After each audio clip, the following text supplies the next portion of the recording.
Bienvenue à Manga Badass. Alors, on va s'attarder sur trois mangas dont j'ai commencé les premiers tomes, et on commence tout de suite avec Levius. C'est un seinen de Haruhisa Nakata. On est complètement dans un monde de cyberpunk. Le début est assez particulier. Il faut s'habituer au rythme de l'histoire. Il faut s'habituer aux dessins, alors qui sont très bons, hein, mais qui sont un peu particuliers. Et il faut aussi s'habituer au sens de lecture. Je ne sais pas si c'est une particularité du manga que j'ai acheté en numérique, ou il est comme ça également en physique. Pourtant, il a l'air assez récent comme manga. Donc en général, maintenant, les éditeurs éditent toujours les mangas japonais dans le sens de lecture originale, et pourtant, il se lit de droite à gauche à l'occidental. Pour être tout à fait honnête, le début est assez étrange. On a l'impression un peu d'être dans un souvenir, c'est assez onirique. Les débuts sont étranges.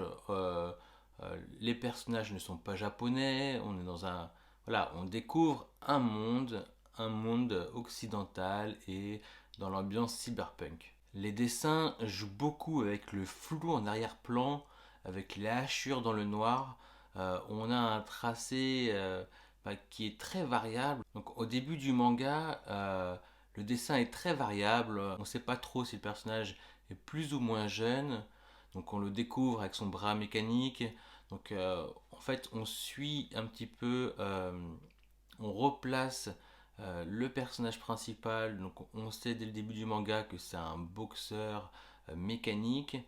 On le voit arriver, retrouver son oncle. On sait qu'il a perdu son père, que sa mère est à l'hôpital. Donc franchement, il a de la gueule ce manga. Il est très beau. Franchement, il est très beau. Mais il faut vraiment se familiariser avec la touche graphique. Comme je disais, l'introduction est assez onirique. On est dans le souvenir de l'apparition du personnage principal. On en apprend petit à petit sur lui, à travers sa famille, d'où il vient, ce qui lui est arrivé, et pour l'amener là où il en est, sur son désir d'être un boxeur mécanique. Et tout cela, ça prend quand même la moitié du manga.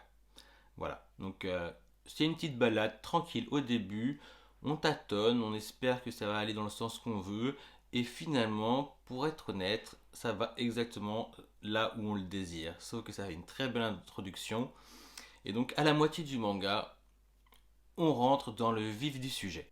On est sur des bases posées, les personnages nous paraissent bien plus identifiables, plus clairs, plus intéressants. On est dans cet univers de cyberpunk. L'histoire de ce boxeur commence. On commence véritablement à apprécier grave les planches. Parfois, j'ai l'impression de lire du Taiyo Matsumoto qui fait l'amour à gun. Voilà. C'est assez particulier, hein. Mais voilà, c'est ça. C'est un cyberpunk à la gun, mais dans une ambiance un peu, dans un dessin un peu plus occidentalisé.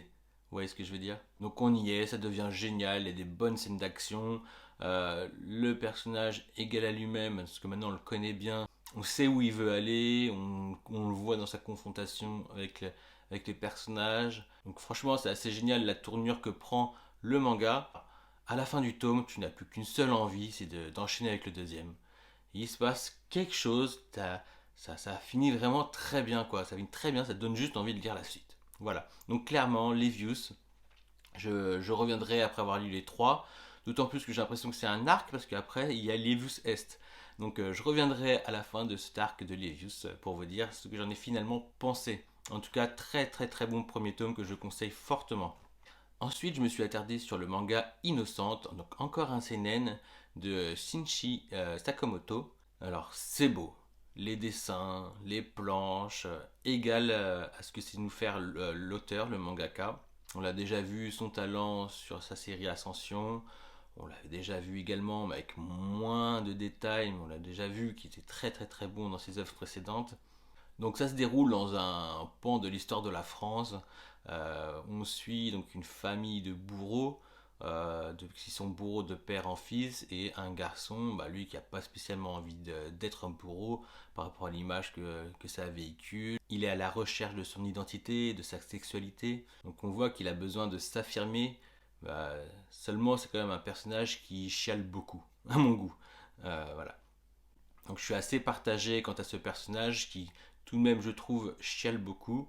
Bon, il grandit, il est en train d'évoluer en tant que fils, en tant qu'apprenti bourreau. On voit là une personne qui est à la recherche de son amour propre. Pour s'identifier, c'est pas aisé, mais on peut comprendre certains de ses tracas. Tout ce que j'espère, c'est que le personnage principal ne se prenne pas de la tête durant trop de tomes, quoi. Un, c'est bien, deux, à la rigueur, et puis j'espère qu'après, il y aura moins de prise de tête de son côté. Voilà, c'est un personnage que je ne demande que à apprécier, mais il faut qu'il arrête un petit peu, c'est Jérémiade. Donc c'est beau, l'histoire se met en place, puis à la fin du tome, tu ne sais pas. À la fin du tome, tu ne sais pas, tu ne sais pas ce qui se passe. Euh, En fait, c'est tellement bien fait que t'es pas sûr et c'est assez, c'est vraiment bien fait quoi, parce que t'as qu'une envie en fait, de la manière, en fait c'est un truc de génie, la manière dont c'est découpé, que c'est mis en page, en fait, t'es pas sûr d'avoir vu de voir ce que tu vois en fait. Ils te mettent une image entre deux images, tu dis what, hein? Et en fait, t'attends juste la dernière case, mais elle est pas là la dernière case. Et donc t'as qu'une envie, c'est de lire le second tome pour voir les prochaines cases. Voilà. Non, vraiment, c'est là-dessus, c'est très très bien fait. On voit le génie, on voit l'expérience, c'est très. Oh là là, franchement, je veux absolument lire la suite. Voilà. Je veux absolument lire la suite, je veux être sûr de ce qui se passe. Et je devine après, par rapport à les petites pages qu'on voit à la fin qui font un teaser du tome 2 que on rentre enfin dans l'histoire. Tu crois voir la petite Marie-Antoinette plus jeune, je sais pas encore, on verra bien. En tout cas, c'est comme les views, vous pouvez être sûr que je vous ferai mon avis sur les trois premiers tomes. À vous dire si je continue ou je continue pas. En tout cas, à présent, sur le premier tome, je continue sans hésiter. On arrive sur World Trigger, c'est un shonen de Daisuke Hashira. Alors, j'ai lu les trois premiers tomes. Comme ça, je vous dis clairement si je continue ou si je continue pas. C'était trois tomes gratuits, donc voilà, hein. C'était quand même plus facile d'aller directement sur les trois premiers tomes. Et alors, ce que je peux confirmer, c'est que c'est vraiment un manga qui est sous-coté. Déjà parce que j'en ai quasiment, pratiquement pas entendu parler. Je l'ai vu par-ci par-là, mais vraiment pas de nombreuses fois. J'en ai pas vraiment, ça n'est pas revenu. J'ai pas eu beaucoup d'informations sur cette série-là. Parce qu'on peut le dire qu'il est très bon ce manga. Les personnages sont très bons. Et l'histoire est pas mal, donc franchement, il a tout pour lui. Bien qu'il faut reconnaître que certains caractères design ressemblent beaucoup à des personnages d'œuvres majeures. C'est-à-dire, je sais pas, je reconnais fortement un personnage de My Hero Academia dedans, avec quelque chose près, et un copier-coller d'un autre personnage, je sais pas, je vais dire un truc tout bête, de l'attaque des titans par exemple. Enfin voilà, on sent que vraiment c'est un mix de manga, de shonen, mais récent. Voilà, hein. C'est un bon shonen, un très bon shonen, qui a réussi à puiser sur les archétypes assez présents du shonen récent. Voilà. Par exemple, Black Clover, on pouvait quand même voir qu'il tirait le meilleur des shonen d'antan, voilà, un peu plus anciens comme Naruto, enfin vraiment ça fait vieux maintenant Naruto, vous voyez ce que je veux dire? Donc vraiment les bases des anciens shonen. Là, on a l'impression que il a les bases, il fait un mix des shonen assez récents. Et ça, c'est plutôt pas mal. Franchement, ça fait un très bon manga. Alors, les ennemis passent par un passage tridimensionnel, multidimensionnel, je sais pas, en tout cas d'une autre dimension. Les uniformes, les armes d'un autre monde nous rappellent donc pas mal d'autres séries, par exemple. Par contre, au niveau des personnages, il y a un trio qui commence à se mettre en place. Donc déjà, le personnage principal, moi je trouve pas mal, vraiment pas mal.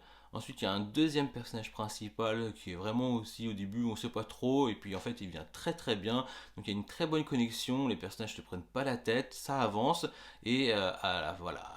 On a un trio qui se forme en fait, un trio qui se forme et pour entrer dans une équipe qui se forme de trois personnages et franchement, ils se marient bien et c'est pas pompé sur les équipes comme Naruto, comme j'ai déjà pu en parler par exemple pour Jujutsu Kaisen.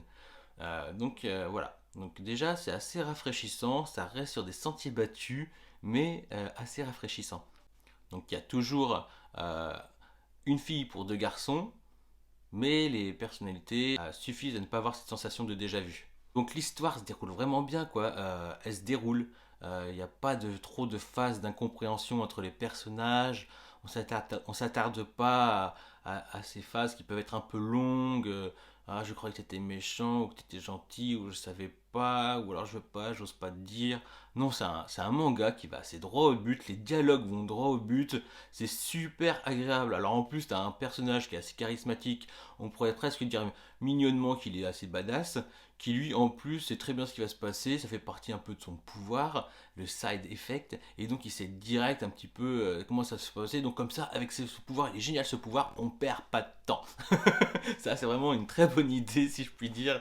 On perd pas de temps avec ce pouvoir, on va droit au but, ou alors, voilà, on met trois pages pour dire en fin de compte, je savais que ça allait aller là-bas. Donc c'est très bien. Donc voilà, donc on a des personnages qui se veulent gentiment être assez badass. D'ailleurs, à la fin du tome 3, on s'apprête à découvrir, donc à la fin du tome 3, on s'apprête à avoir une confrontation entre deux personnages qui a l'air de se valoir et qui promettent. Et donc t'as qu'une envie, c'est effectivement de lire le tome 4. Voilà. Donc honnêtement, c'est une lecture que je vais mettre de côté. Je pense véritablement la continuer. Peut-être pas tout de suite, parce que voilà, il y a pas mal de choses à lire et à suivre. Mais c'est une série qui m'a vraiment beaucoup plu. Alors, les trois premiers tomes sont gratuits, foncez, n'hésitez pas. Et franchement, bah, moi j'ai bien envie de lire la suite. Voilà. Je vous verrai pour d'autres séries dont j'ai commencé le premier tome, à savoir si je continue ou si je continue pas. Et vous me verrez également à savoir si je continue une série au bout des trois tomes ou pas. Voilà, prenez soin de vous, à bientôt, lisez des mangas et pensez à vous abonner. Ciao